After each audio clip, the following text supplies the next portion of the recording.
We are approaching that time where we have to get back to work, get back to our grind, get back to the lives in which we miss so dearly. And I just want to remind the saints, as well as all of you, that it's going to be very difficult these next couple of months.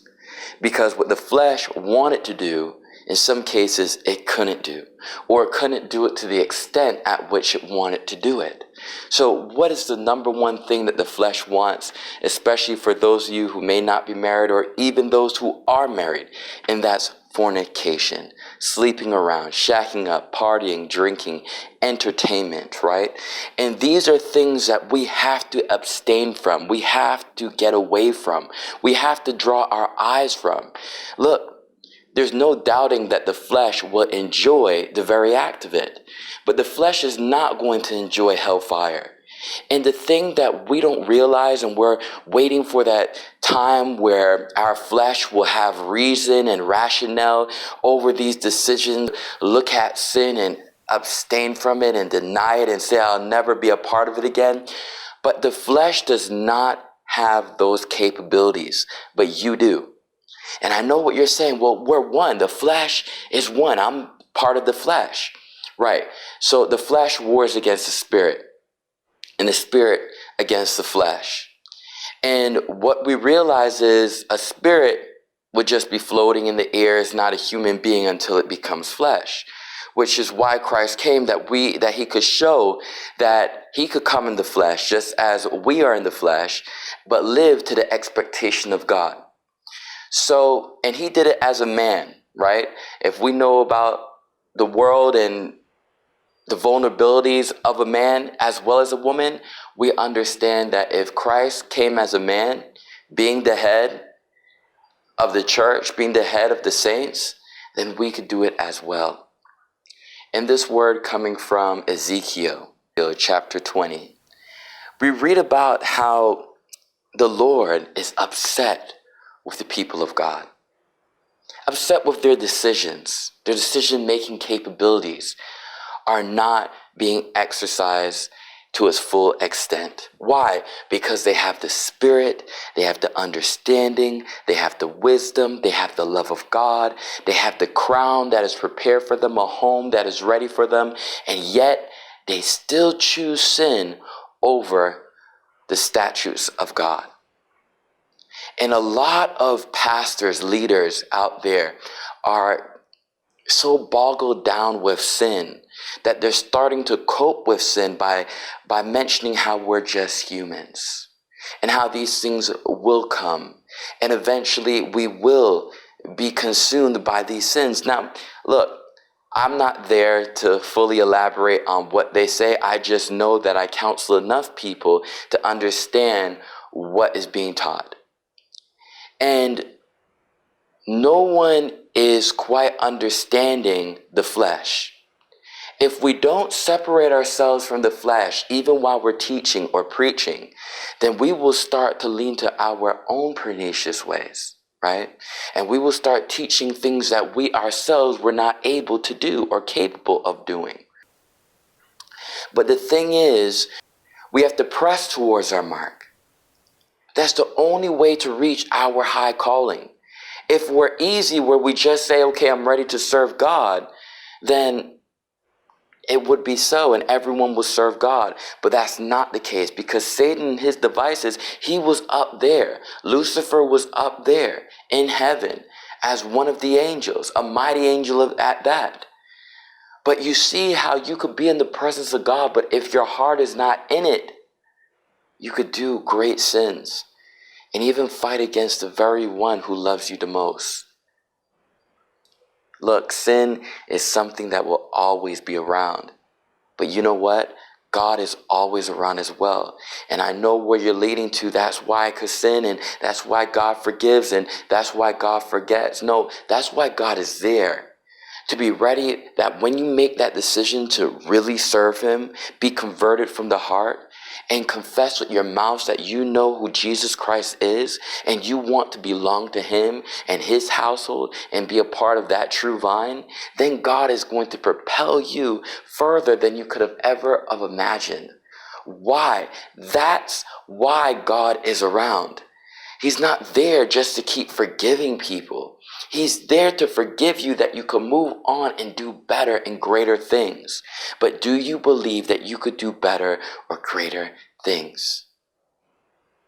So many of us are being tossed to and fro with different doctrines, right? And the reasons why we're tossed with these winds of doctrines is that these religions are learning how to use soothing doctrines, right? Things that sound very harmonious, very loving, very in tune with nature and life, right? Things that we want to hear about: love and kindness and sharing of prosperities and wealth, of wisdom, of understanding.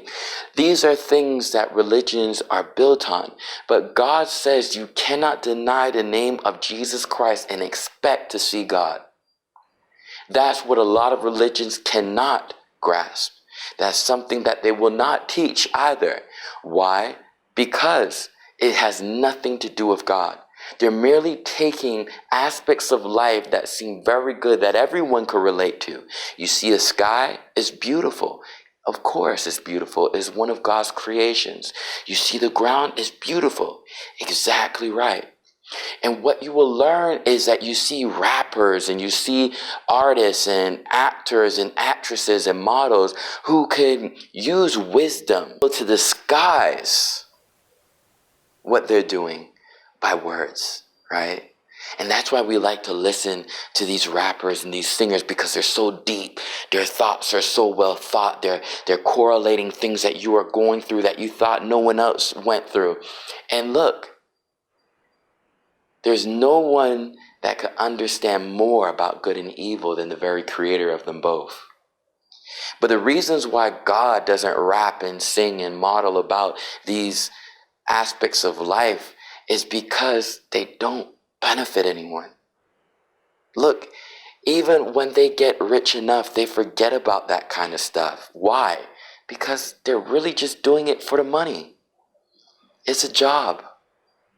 And they want to get money just like the next person. They want to survive just like the next person. They don't want to be dealing drugs and out there prostituting themselves for the rest of their lives. They're trying to seek a way out but don't know how to do it.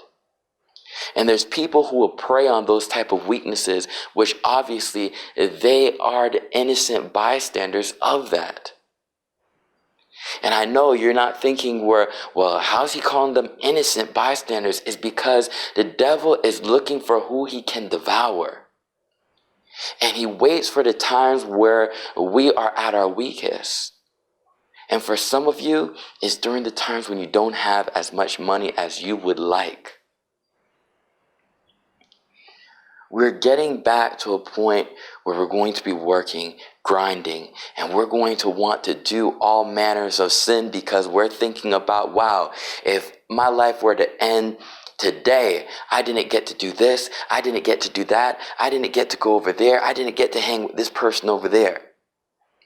But there are reasons why. God was sheltering you. But if you keep pushing God away, He will step back, and you'll be doing evils that you could have never have imagined. And again, although the flesh feels good, the flesh does not have rationale. It doesn't know what's good for itself.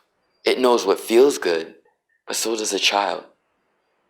You're more than children, right? Be children in the things of this world.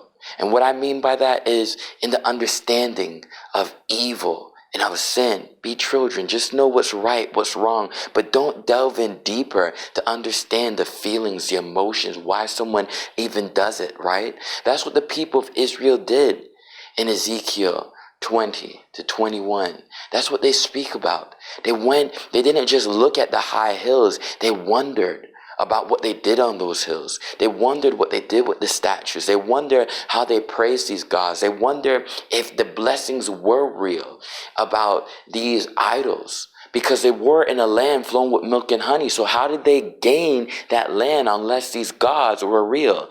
But what they didn't realize is that God gave them that land for a time, for a season. that he could put one thing against another, a good time against a bad, that they could understand that everything they had, they enjoyed, but now it's over. And judgment prevailed. So don't forget the time that you just went through. Don't forget about the words that were spoken that you didn't have answers to.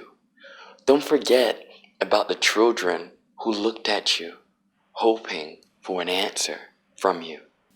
Don't forget the feelings you felt when you didn't have that answer, or you couldn't provide for your children or for your household the way that you wanted to. Fight for what's right and put God in the forefront of the battle. And you will see that you can not only get over it, but you can also get through it. God bless.